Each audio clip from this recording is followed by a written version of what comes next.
So we are talking about fun things today. Basically, we're talking about all the problems in our business, which I think is going to be really helpful because I feel like there is so much pressure almost to like have this perfect thing or this perfect business. And like, I especially noted that going through that waitlist process in December, because I feel like, or no, when did we go through it? November, because I feel like so many people were kind of like, oh, like it must be so easy for you. You just pull a client off a wait list and And I was like, that is true. And there are plenty of problems associated with that. So not just the wait list, but in general. So we wanted to talk about that today and just share all of that with y'all. And, oh, yay. Welcome, Alyssa. Thank you for being here. Hey, Diane. Okay, we look fine to Diane. Okay, that's good. Maybe it's just my end. Just join multitasking, so I might not comment, but much of my heart is present. Oh, thank you, Shari. Thank you for being here. And if you guys hear something in the background, I am pumping. I usually do not do that on lives. No shame in that game, just timing wise. I usually don't, but today I am. So if you hear like in the background, that is what you're hearing. You're not like, you don't have a bad connection. It is me. Shari, I'm very excited to humanize more to hear these. Yeah, so good. Okay. So yeah, I think like the thing I want to say is like, you can have amazing results and you will still always have problems, and the two don't have to not align. Like they can be the same thing. So that is what we'll talk about today. Megan is here because she obviously has so much insight on all the problems and what that looks like. I know y'all know Megan, but Megan, obviously feel free to tell us a little bit about you. Yeah, so I am Megan Chuprai. I am the Chief Operating Officer of Lit Up Life. We've been working on the back end of Lit Up Life since I'm just going to start saying the year, since 2015, because then I don't have to do the math. Yes. The math like update that all the time. Yes. So yeah, since 2015 and 2016. I can't remember now. So 16, maybe that. Yeah, 16. You started in 15. Yeah. But yeah, so my team and I just kind of handle all of the back end of the business, and I'm just kind of in charge of all the operations and management day-to-day stuff, just making sure that everything runs smoothly behind the scenes. Yay.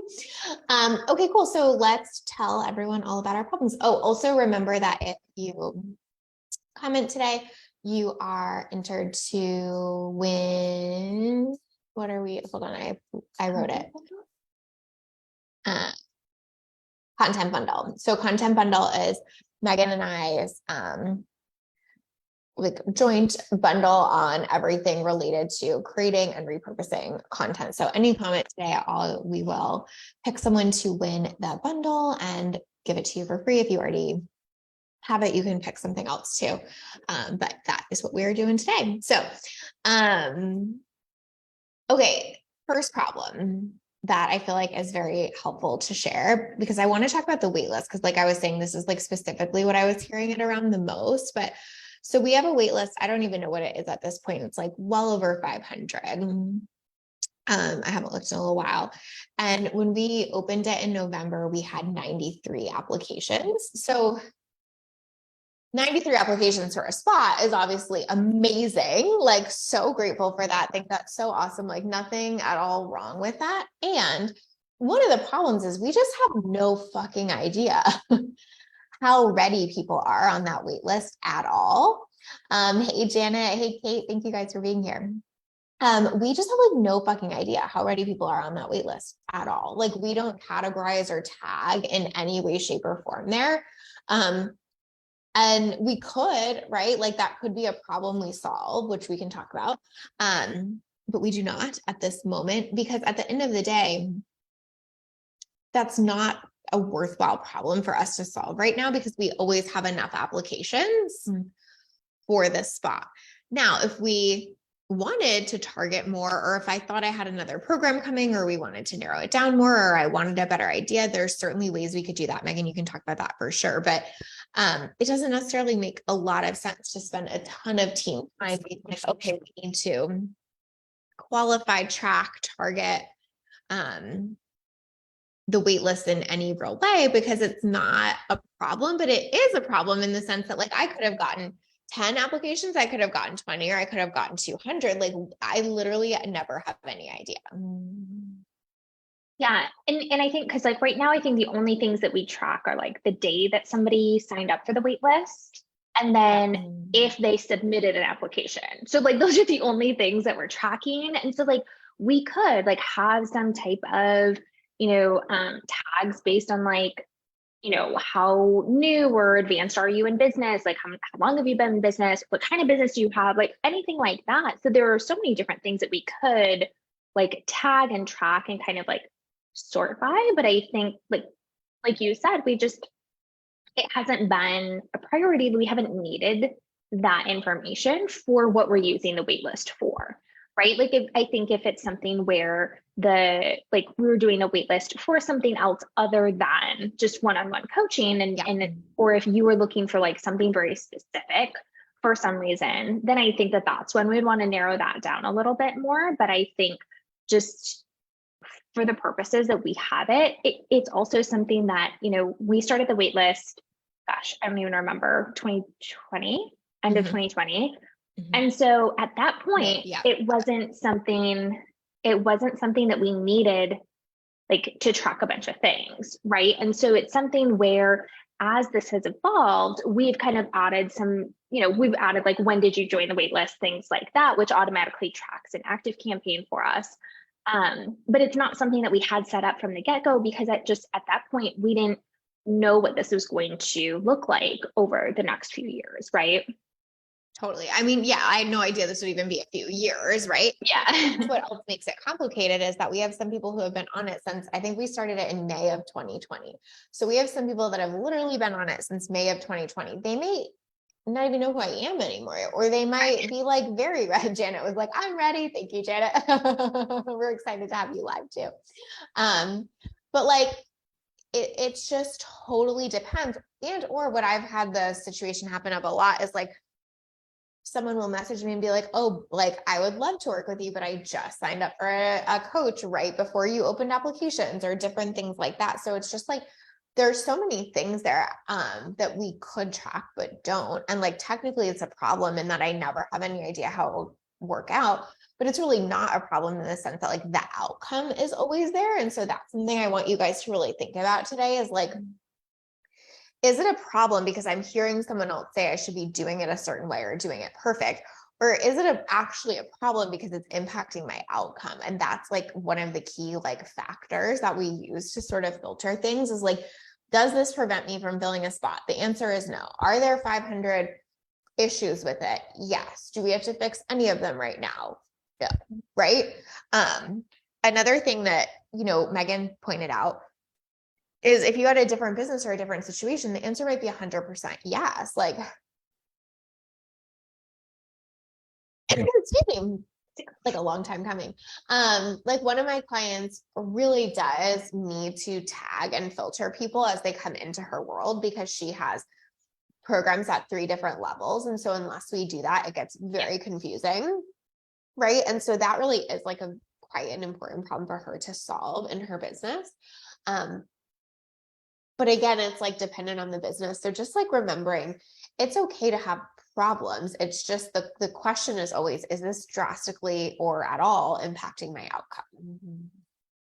I think that's especially important too, because a lot of the time, if you are solving problems in any way or like creating processes or updating things, it does a lot of the time require team or even just not even necessarily team hours, but like potentially your time and energy. Totally. And so you want to think about it like if it's not impacting your outcome, then that's not a good investment of your time or your money through your team and their time, right? Because I think it's something that like, I know that we've talked about this on past live streams too, but like your team wants to be doing work that's like really impacting things, not just like to be busy. Like, I don't want to like track a bunch of things that like don't actually matter.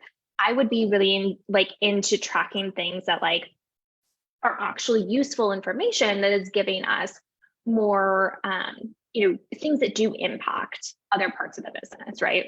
Another thing that is true there too, like Megan said, is like, not only do you not want that for your team, but I don't want that for my customers or my Yeah. potential clients if that's a waste of their time too. Like, I don't need them to like self-select and fill out a questionnaire first and tag, this or that if like it doesn't matter and I'm not going to use Yeah. it. So it's like, If it's why just put like them through cool that to know. either?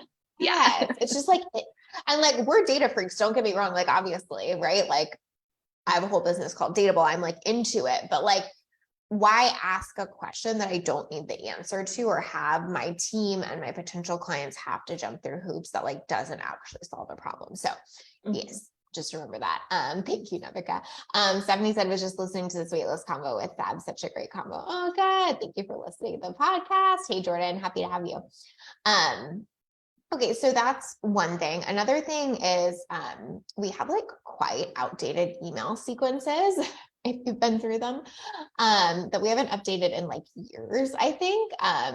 Someone recently reached out and was like, hey, this one email still says that you're taking discovery calls. Like, you should probably change that. And I was like, yes, we should. Thank you very much. And we will change that 100%, right?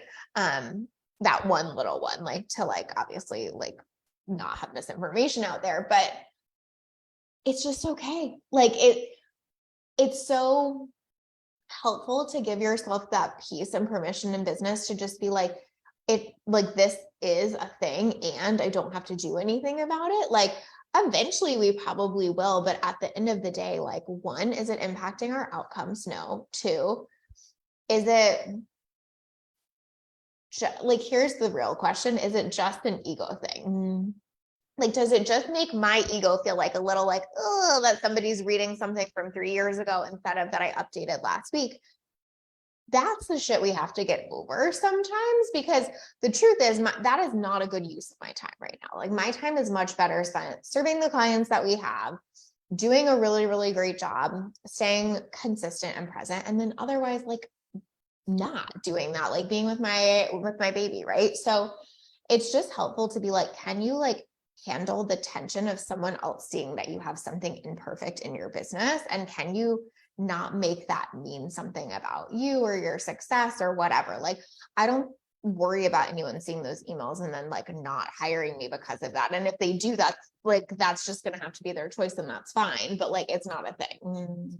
And I think that that's something that like, I think that you'll find that more and more like the longer that you're in business, because like there Oh are, my like God, we said, yes. like there are things that we still have in email sequences that were written several years ago. Sometimes they reference things that were like, I'm almost positive. I was actually looking at this the other day. I'm almost positive there is something that links to a like one of your like your early live streams where you're like vertical and you had that like white and gold background, like backdrop. Oh, it was just so cute to watch. Bless her. She was Like, so cute. but it was something where I was like, the content is still so valuable. Like there's not anything that's like, oh my gosh, like Lacey, like this I is don't believe that. or Yeah. whatever. But it's something that like I do think that just business owners in general will notice that like the longer you're in business, the more collateral you have in business. And so the more likely it is that there's going to be stuff that's out there that's outdated. Yep. And so it is about kind of prioritizing like what do we need to actually update? Is this funnel actually like leading directly into a program that we're actively selling? Then like, yes, that's a higher priority. Versus if it's like a welcome sequence that has a video from 2017 instead of 2022 or something, not a thing, right? So I think that that's something to kind of think about too. We're like, the longer you're in business, the more that that's going to be a thing to kind of like let go of needing everything to be very recent or perfect or anything like that.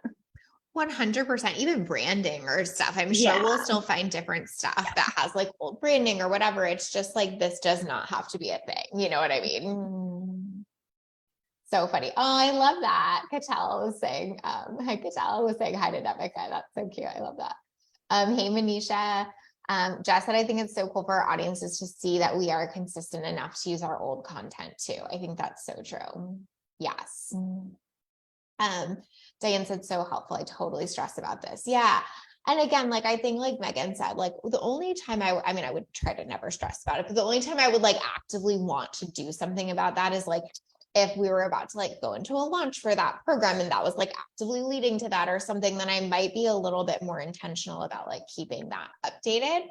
But if not, like it's just not always going to be the biggest priority unless there was something in it that like, you know, just totally didn't believe in it anymore or something like that. But that's not a thing. So like we have a lot of like old shit, old sequences, things like that. And like, I think we've had that as like a potential project for like 2 years at this point, and it's just never risen to the top of the priority list. And quite honestly, now that like I, you know, have much busier downtime with a baby and stuff, it probably won't rise to the top for quite some time, because even if we paid someone else to write it, I'd want to review the whole thing.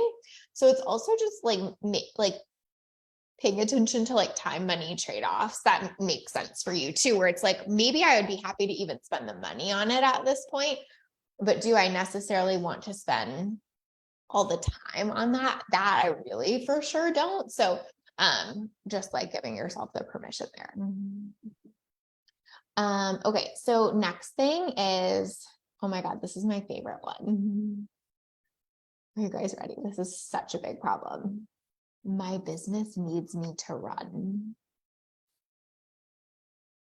I feel like that is like the ultimate like bullshit of our industry of like, if you don't have a business that can run without you, you're running the wrong business. Like what the fuck ever. I can step away. I did this year. I took 4 months of maternity leave, and ultimately I am a coach. So my business does need me to run. This does not have to be a problem to solve, right? Megan, does your business need you to run? Yes. Can you step away if you need to? Absolutely. Are both true? Yeah. Is this a problem? No. Not a problem. I think that like, do you want to feel like you can take the time when you need it? Yes. Megan and I both had loss in our lives last year. We both had very difficult years, and we both had times where we needed to step away, obviously me for a longer period last year for maternity leave. But like that, this almost like fear mongering is kind of what I think about it like, of like, you should be able to like never be in your business and it should run. And if you have to be in it, you're like a bad CEO. I think it's just so short-sighted, because it's like completely missing the point of like, well, what's your model? What does that look like? Do you like it like that? Like, ultimately, I don't want a business I don't have to be in. I really, really like being in my business. And so, yes, well, if something ever, you know, absolutely horrific happened to me, would the business not run without me? I guess I wouldn't, but I think I'd have bigger problems to Right, exactly. to deal with that also. So like, I'm not planning my life around like a catastrophe happening, right? So what do you think about this, Megan, from like your side as, you know, the like operator or operations person or supporter of the business? Like, does that drive you crazy when you hear that? Yeah, I mean, I think there's 2 things.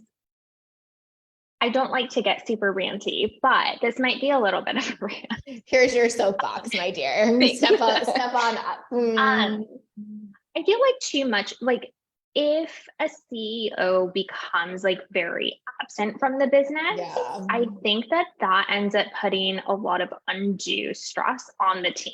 And then the team is, unless your business is somehow completely automated, which I don't think that it really exists. And so like, I think it just puts a lot of undue, not even just stress or pressure, but just like responsibility on the team in order for it to run.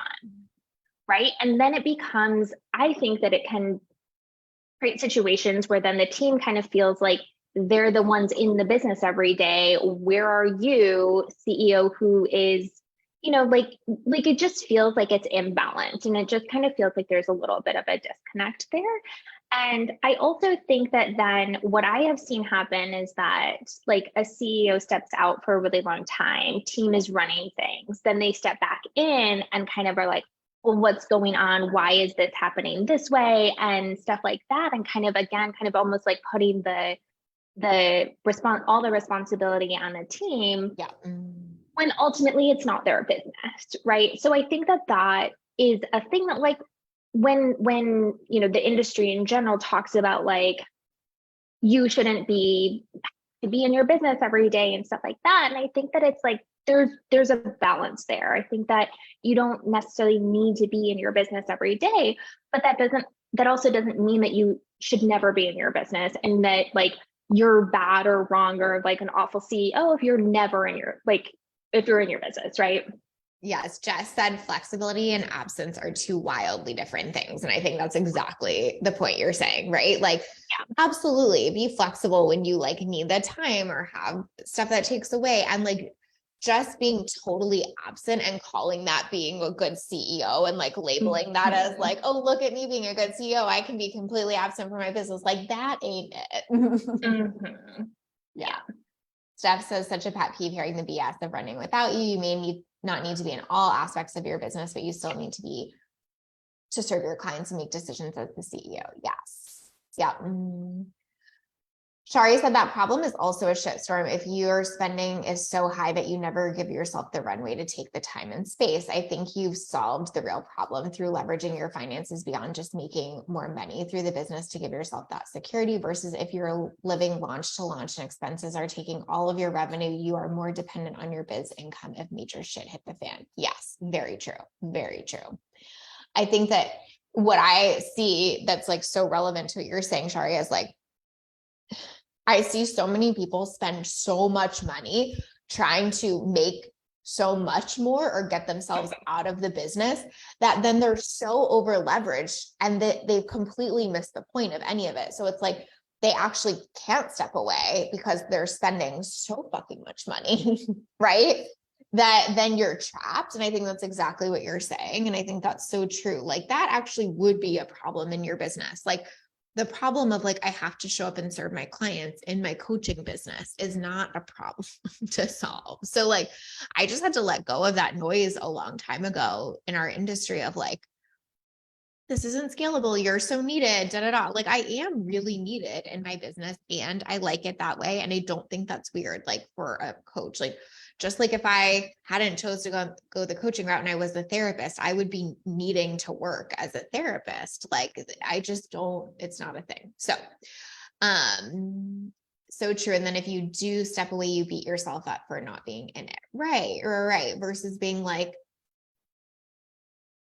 there's both. And like, I know how to strategically use both, I think. But in terms of being in it and being very in it, this leads me to the next problem that we have, which is Megan's greatest pet peeve. And mostly I just am grateful she puts up with it. But scheduling is a shit show in my business, you guys. Like, it is an actual fucking shit show. Would you agree with that, Megan? I would say that it is the thing that needs the most brain space and time and attention in the business for sure. Yes, facts, right? Because I have a one-on-one business and because a few things are true. Most of my clients are on recurring sessions. Some are not because some chose not to be. And obviously we like honor that. And I also have a child now. So my ability to be flexible has decreased my ability to be flexible has decreased dramatically, right? And you have clients in all different time zones, like literally around the world. And so it just adds, there's just so many different layers. And all of your clients have their own schedules and lives and families and busy, big like a lot of them. Yes. Exactly. And so I think that it's just one of those things where there's just so many different layers to scheduling. And so yeah, that's it. It's better. There have been moments where like it's just been like, oh my God, I feel like I need to like just spend an entire afternoon just dedicated to like calendaring and stuff like that. I feel like we're in a pretty good rhythm now, but it's still something that we do spend, time and attention on nearly every single day, right? Yep. Because if you think about it, like when you're kind of like on a tight schedule with recurring sessions, it takes like two people needing to move so that all the dominoes are kind of like, oh, okay, well, you know what I mean? Or like if I'm sick for a day or whatever, like it's a whole fucking thing. And so That's like in some sense a huge problem and also not a problem. Like it's a problem that gets our attention a lot, like Megan said, but for me, it's the thing I'm willing to spend time, energy, money on because it's about having really good client service. I'm not someone who like if a client is like sick and needs to reschedule where I'm like, oh, you forfeited your time because that's how it is, or like whatever. I mean, obviously I have really important boundaries. And if someone's just constantly rescheduling, that's a totally different thing. And I certainly have like boundaries that we hold around that. But at the end of the day, like I expect that my clients are going to be flexible if I'm sick, vice versa. Like this kind of shit happens when you're a human working with other humans. And so I'll spend money on client service all day, every day, because that drastically impacts my outcomes, my client satisfaction, my client resigns, let's just call it what it is. My business is revenue share too. So like getting on that session with them is also really useful to me in terms of like helping them achieve their goals. Like, I'm not like, oh, yay, I get to like miss a session. I'm like, oh, bummer. Like, I really want to support them. One, because I want to, but two, because like literally that's kind of what my business model is based on. So this is just a challenge that we've basically decided to suck up and let be a problem. And I feel like we've fixed it to the extent that we can, but there's just some of it that's manual and you just can't, right? And I think that that's also going back to like knowing your business model. Like if you're on like, I don't know, like a launch model and you never have, like you very rarely have like calls and you're spending like your team is spending a ton of time on scheduling, like that doesn't make sense, right? But like if you're yes, like that might be one-on-one, a very big problem to solve. right, exactly. But if your business is one-on-one coaching, like a Lit Up Life is, then it makes sense to pour into what your business is, right? And so I know that Lacey and I actually had done like an audit recently and just kind of looking at like where is all our time going and is there anything that we need to change or adjust or whatever. And I basically was like, majority of our time is really toward like client support and scheduling and stuff like that. But other than just, streamlining our processes as much as we can, that's not really a problem. Like that's just what kind of comes with the territory of one-on-one coaching. And one thing I actually didn't write as a note to myself, but just came up for me as it relates to that is the other thing that's super intensive when we were doing that audit is we also do revenue share. So that means everyone reports revenue to us. And so we have like a secondary invoice that's entirely manual, right? Mm-hmm.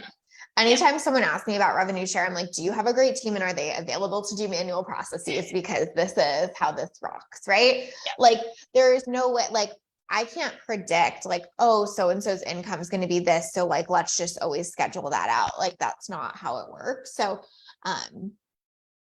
that's just another thing where it's like, that isn't a problem to solve because the outcome of the model vastly outweighs that issue. Like that model has scaled our business to 7 figures. So if I have to spend extra time on like, tracking and invoicing that revenue, like we certainly will. But it's one of those things that I feel like you could make a big fucking deal about. You could be like, oh my God, X amount of my team's time goes to these invoices and it's such a manual process and da da da. And like, everyone has such a fucking thing about manual process, right? I didn't say that too. Like, yes, but also we're manually invoicing, $10,000 invoices or whatever. So like, we're just going to go ahead and do that manually. Yeah. So again, I think the point that like I want to make for you is not that you have that same thing, but it's like, I want to illustrate that like you could have a problem where you have a manual process in your business and not have that be an issue unless it is an issue for you specifically where it does not make sense to spend your time and money there, or it's not dramatically contributing to your outcomes. Obviously, getting clients scheduled and getting them invoiced dramatically contributes to our outcomes. So it's fine. If it was not that, then obviously we might look at it. But I think that's just an important filter, right? I think it's also an important differentiation between like processes and automation. Like, I think that you can really systematize things and like get really good at having repeatable processes that make things go really smoothly and kind of and consistently versus having everything automated. Like, I think almost everything actually, like our client onboarding process is very manual. And I know that there are a lot of people that are like, oh my gosh, you shouldn't have any part of your process, like onboarding, like everything should be in dev stat and it's completely hands off and blah, blah, blah. And for us, that just because of our business and the very specific things that we do, like that just doesn't work for us. And I think that as long as you can think about like not everything needs to be automated, but everything should have like a system, then that's really where you're going to have things that are streamlined without it, while it also being manual, right? Yes, streamlined is different than manual. Important. Yeah. Yes. Kate says, I feel like there's an opportunity to develop tech where clients can upload scans of revenue that need to be reported and generate invoices from those updates. I love that, Kate. Megan's boyfriend is like a tech genius and whiz and builds apps and stuff. So we maybe if partnership model takes off in our industry, we can get Erin to build us that. There we go. But I mean, I think that's so helpful to see the both in there too, of like, it's not to say that that could never be possible or that that's never done. But I think that it's almost like we're so quick to like look at what's possible now and be like, oh, that can't be done in an automated way. So I have to do something else like that.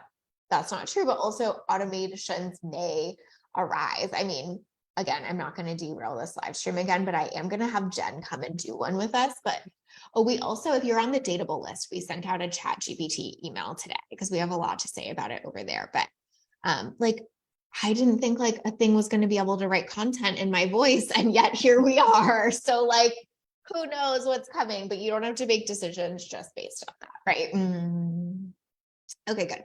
All right. So next thing, Megan, I'll let you talk to this a little bit more too, but you know, another thing for us that's always a thing is training new team members.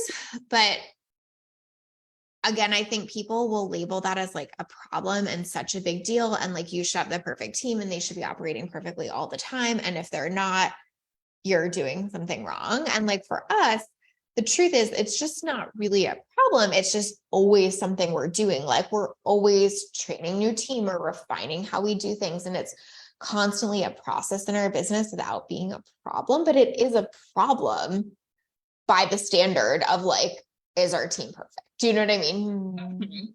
Yeah, I think that there's like this idea that once you hire a team, it should just be like hands off for you, right? And or like, I mean, even if like you find the perfect unicorn OBM and then they just like handle things, like I still need Lacey. I still need, you know, and it's not like I just like magically make everything happen. Like I like to say that I do, but like you are very good at it. Yes.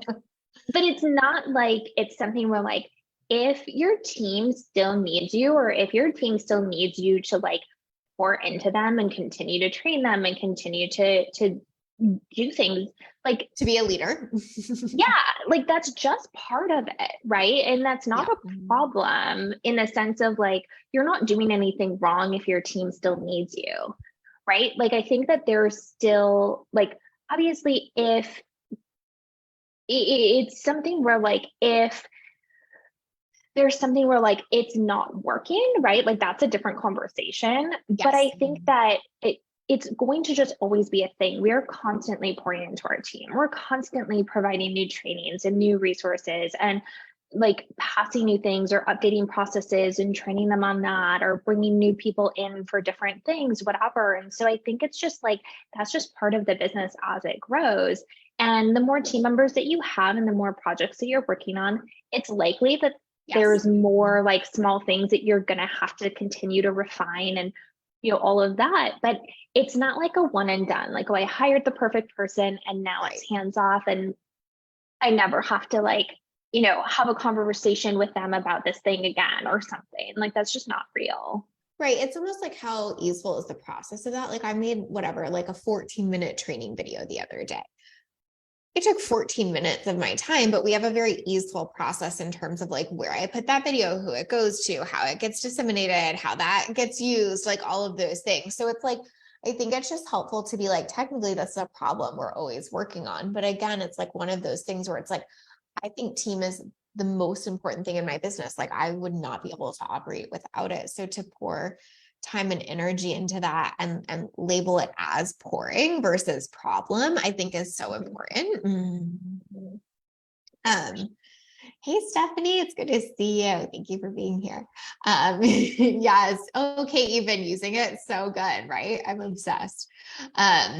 So yes, that is definitely a problem. I will tell you a problem we have that we are solving this year, but first I just want to kind of like summarize that, which is like, I really want you to pay attention is like, is this problem ultimately impacting my outcome? I feel like there are so many people in the online space running around solving problems that are not in any way, shape, or form impacting their outcome. Someone just told them it was a problem, right?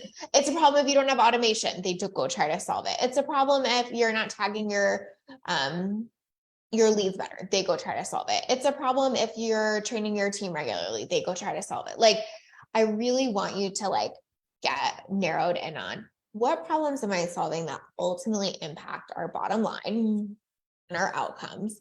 And can I directly see how solving this problem will make that better or will make a difference there or will significantly change the amount of time, energy, and effort I'm investing into something? And even then it depends, right? Like could we change the time, energy, and effort we invest into scheduling? Yes. But would our clients have as great of an experience? No. And for me, that's a bottom line, right? So filter through those things. Do you have anything to add to that, Megan? So filter through those things and make sure that that's sort of like the driving factor. And then again, it's like the ego thing I would say, like, and then check in on like, where is this coming from? Because again, for so many people in the online space, because everyone can like see everything in your business kind of, it can get so like ego-y of like, I'm supposed to have the perfect sales page and the perfect sequences and the perfect whatever, because I like need you to see me in a certain way and I need you to think of me in a certain way. And like, if I'm a 7-figure business owner, this is what it should look like. And like Megan said, 9 times out of 10, the further along you are and the more money that you're making, the harder it is to actually keep up with all of that. So like that does not have to be a story in any way, shape, or form. Jess's brain likes pouring versus problem. Yes, exactly. Team and client experience is stuff that I think you're always going to pour into. I think those are the top 2 things you're going to have to like pour into. But I also think team and client experience are the top 2 things that give you the most out of it too, right? So like it's a worthwhile trade there. Okay, cool. So the thing we are solving, hold on. Shari said, don't hate me for this question. Oh, now I'm intrigued.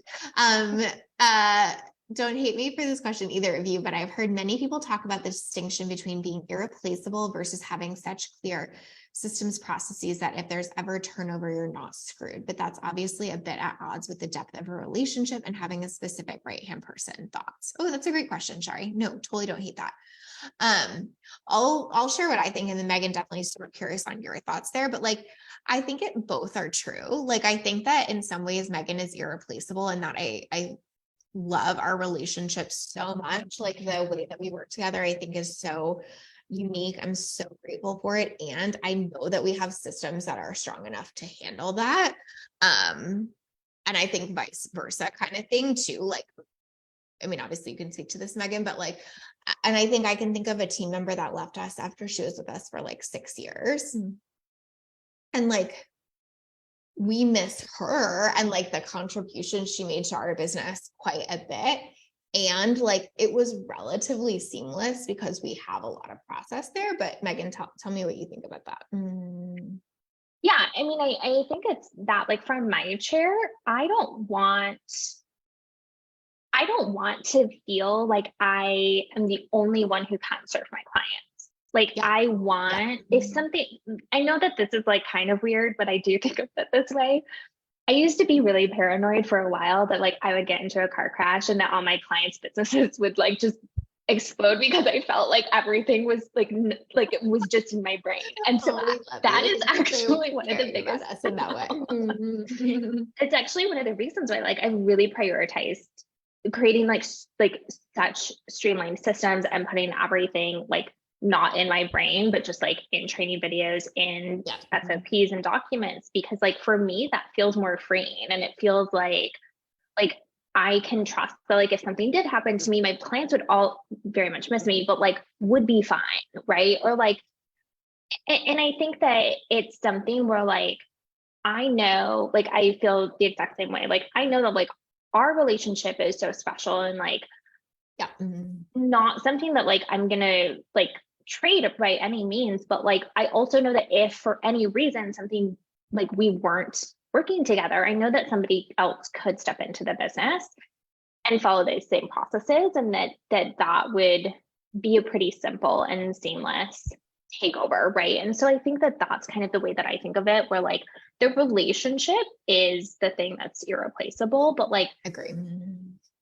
things shouldn't live in my brain. It's, like that almost feels, I know that there's like, so my boyfriend Aaron is a developer and he talks a lot about how like kind of like old school developers would like code themselves into a job where like Yeah. they would code things in a way that like their clients needed them in order to make any changes to their website or something. And Aaron's philosophy is like, I mean, there are a lot of other things that you could hire me to do. So like, why don't I code like so that you can do any updates you want? And if it's something that you can't do or like you need me to like consult on or whatever, then like that is when like I want you to hire me because you choose to work with me, not because I've coded myself into being needed. Right. So And so true. I think that Yes. It's that's not like like dependency almost, right? It's like exactly, choice. Yeah. exactly. Yeah. Yeah. Yeah. So that's how I think about it a lot too. Yes. I love that. Oh, thank you, Michaela. Sorry that I'm in love with how you speak this because it's like a collaborative desire for sustainability versus CEO versus team, kind of like a combo between spouses about life insurance. Yes, Yeah. exactly. Exactly. Oh, thank you, Marie. Let us know what you think. But yes, I think that's true. And I think it's like really helpful to like be able to discern that. And I think same with that's how, I mean, not that this is what you asked, sorry, but I'll just say problem kind of thing. It's kind of like how I feel with my clients too, is like, I think the relationship that I have with them is so unique and so special and all of those things. But ultimately, at the end of the day, if I quit my business tomorrow, all of them would find another coach and they would be okay and they would carry on. And like not creating dependence, I think is so, so important. Yeah. And it's not a problem that you don't have people dependent on you that feel like they have to be there forever. Yeah. Okay. Okay. So I want to share the problem we are going to solve this year before we go, because I feel like that's helpful because we were like, we're solving none of these. Here's the one that we are solving. I think I talked about this very briefly in another live stream, but the one problem we're solving at A Lit Up Life this year, which I've been like super clear about since the beginning of the year, Megan and I have talked about it. Like it's our one thing is we're growing our list because for a lot of years that wasn't our problem to solve. Like Megan said, we've been on a wait list since May of 2022 or 2020. And so for almost 3 years, that just hasn't been a thing I focused on at all. And I'm very glad that I didn't make that a problem when it wasn't. But at the end of the day, I'm not completely short-sighted either. And being like, oh, I never ever have to focus on this and it will always take care of itself. Like I don't really operate like that either. And so for me this year, it's like, okay, this hasn't gotten our attention in 3 years. So this is the year it's going to get more of our time, energy, and attention because like, yes, we have a full wait list now. Yes, we're getting great applications now. But ultimately, could my outcome be impacted if I never put any effort into growing our list in any way, shape, or form for many years in a row? Of course it would be. How could it not be? So it doesn't have to be something that's like so massively impacting your bottom line at that moment. But in general, I can see how that could. And so that's what we're doubling down on this year. But again, because it's directly tied to like, how could this impact our outcome? Not because it's like fire alarm, like, oh my God, this is a problem. But just when we look at like our audience size on social versus our list size, there's like a pretty big disparity there that we have an opportunity to clean up. And I think it's just one of those things too, where like a problem doesn't even need to be something that's like causing pain necessarily, right? Like it's like you said, like it's not like a Yeah. fire alarms going off. It is kind of like a almost like a future, like planning for the future type of thing. And so I Yes. think, which especially with something like list growth, I think that that's something that like you do kind of want to almost like try to think ahead on something Yes. like that, like focus on it before you need it type of thing. So you're not like needing to like throw thousands into ads in order to grow your list super quickly or something like that, right? Yeah, something else that is helpful here to mention is that because we like data and care about data, what we're seeing is that I feel like email is really making a strong comeback, and not just in terms of like, I know like the open rates have changed with like the Apple privacy thing and whatever, but just even in terms of people like engaging with emails and being responsive and stuff like that. I'm seeing that. I've seen our rates go up. All my clients have seen that. So for me, it's like, okay, I'm also seeing data that points to the fact that people are really enjoying and engaging with this. So it's also a good place to double down on for a lot of reasons that don't all have to be problem oriented, but like Megan was saying, are more like future oriented too. So it's almost like in some sense, there is a problem we're solving, but like, it just depends on how you look at it. I could be like, oh my God, we're so fucked. We didn't grow our list for 3 years. It's such a big problem. Da, da, da. Like, it's just not. And we don't have to freak out about it. And we get to be like, but like our data tells us this would be a really smart place to spend time, energy, and effort. So let's do that, you know? Been in and out, want to pop in and say hi. Hey, Michelle. Kate says she's focusing on list growth this year too. So good. Diana's as well. Awesome. Yeah, Jess says she gets so many replies from email too. Right. Like I'm just seeing this so much. And it's like, okay, like all roads point to the fact that like this is a thing. Like, let's be smart about it, right? Can you explain a bit more specifically can you explain a bit more why you would specifically need to prioritize list growth if you're focused on a one-on-one model? Totally. Because ultimately, I still need clients coming in the door, right? So it's like, do I like, will that probably be a problem this year in my business? I doubt it, honestly. But what I also find to be true is that most people that end up working with me or hiring me followed me for a long time before that. And so let's just say my average client takes 2 years to end up hiring me, because a lot of my clients do a lot of other shit first. And then they're like, oh, never mind. I'll just make it simple and hire you and hire a one-on-one coach. So I know that there's a long timeline to sale there typically too. So that's really helpful for me to just be thinking in advance where it's like, yes, I have enough people right now with a one-on-one model, but if I don't do anything for 5 years, can I ensure that 2 years from now? I don't know. Probably. I mean, maybe I'll keep showing up on social and I'm sure I'll keep like, you know, having interest there. And obviously I could do ads in a pinch if I needed to, like Megan said, but do I know that they would convert as fast and all of that? I really don't. So it feels like the reasonable or responsible thing to do to be like, people are going to need some time on this, especially to warm up to one-on-one revenue share, all the things I do kind of differently. So yeah, that's kind of how I think about it. Any thoughts on that, Megan?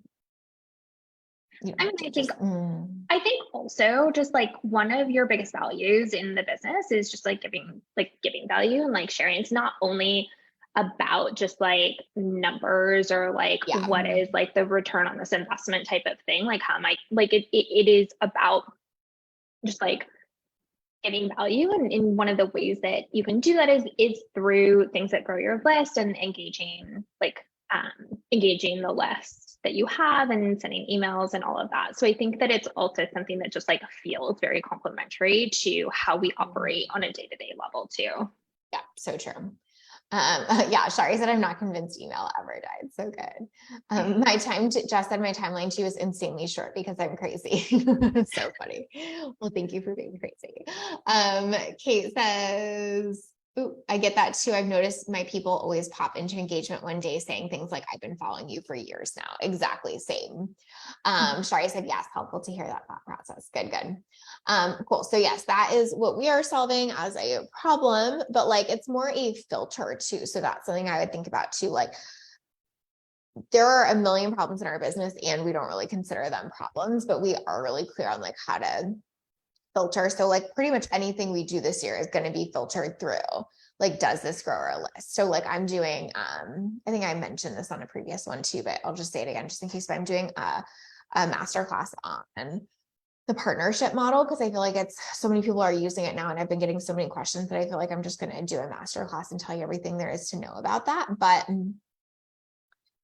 it's such an obvious answer. Should we do this free or paid? Of course, we're going to do it free. We're into list growth. Like, so it just like makes every step and decision simple, because we know that's like our one thing.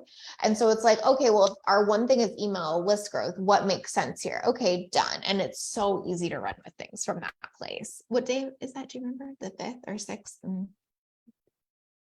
It's okay if you don't. Yeah, 5th or 6th, right? No, because I think that that's a weekend. Oh, then it's not that. It's for sure not that. Oh, it's the 8th. You're right. You're right. It's the 8th. I think it's Wednesday. Yeah. So you guys will start hearing about that a lot more next week.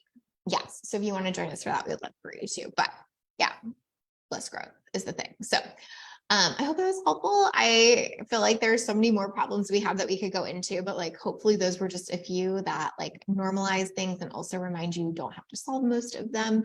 You can just be like, yeah, that's a thing, and moving on. Megan, thank you for being here. I so appreciate you. If you have problems you need to solve related to hiring, podcast launching, planning, team, Megan is your gal and has loads of, well, not loads, has a few high quality templates on some of those things that you can check out too. But like, again, pick, because it solves the right problem. If you really need to like hire, go get Megan's hiring template. If you really need to solve or launch a podcast, go get that. Do not go get all the things because you now think these are things, right? Yeah, for sure. Okay, great. Where can they grab those? All of them can be found at whitespace.team. Amazing. All right. I appreciate you. Thank you for being here. Thank you for dealing with our scheduling shit show. Thank you for being the best. I hope you guys have a beautiful week, and I'll see you all next Monday. Thanks, guys. Bye, guys.